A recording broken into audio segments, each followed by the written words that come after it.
नमस्कार मित्रांनो, लग्नानंतर होईलच प्रेम या मालिकेच्या नवीन प्रोमोमध्ये एक वाईट घटना घडलेली आहे व स्वात्या आणि विजयने प्लॅन केलेला असतो की त्यांना काव्याचा ॲक्सिडेंट करायचा असतो, मुद्दाम काव्याचं बाळ दगावलं जावं म्हणून. पण आता होतं असं की काव्या आणि नंदिनीने सेम ड्रेस घातल्यामुळे हाच ॲक्सिडेंट नंदिनीसोबत होतो आणि नंदिनी स्वतःचं बाळ दगावते. जेव्हा जीवाला हे माहीत होतं तेव्हा त्यालाही खूप दुःख होतं. तेवढ्यातच काव्याचा नंदिनीला फोन येत असतो. तेव्हा जीवा तिला म्हणतो काव्याला ही बातमी सांग, पण नंदिनी म्हणते नको, ती दुसऱ्या बाईचं मिसकॅरेज पाहूनच चक्कर येऊन पडली होती, तर आता हे ऐकून काय होणार. पण ती जीवा तिला समजावतो, आपण अगोदरच गोष्टी लपवल्यामुळे काय होतं हे पाहिलं आहे, आता नको लपवायला. आता ही बातमी ऐकून काव्यावर काय परिणाम होणार का, मला काय वाटतं कमेंटमध्ये नक्की कळवा.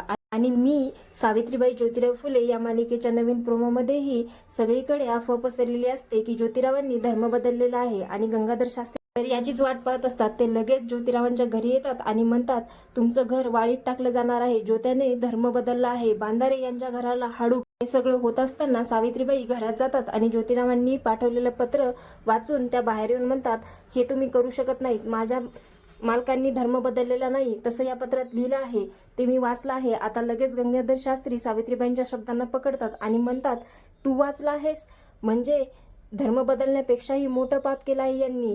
स्त्री शिक्षण हे आपल्या धर्मात मोठं पाप आहे. यांच्या घराला शिक्षा तर होणारच. आता ज्योतिरावांच्या घराला शिक्षा होण्यापासून आणि वाळीत टाकण्यापासून ज्योतिराव वेळेवर येऊन वाचू शकतील का? तुम्हाला काय वाटतं कमेंटमध्ये नक्की सांगा आणि मालिकेच्या अशाच नवनवीन प्रोमोसाठी चॅनलला सबस्क्राईब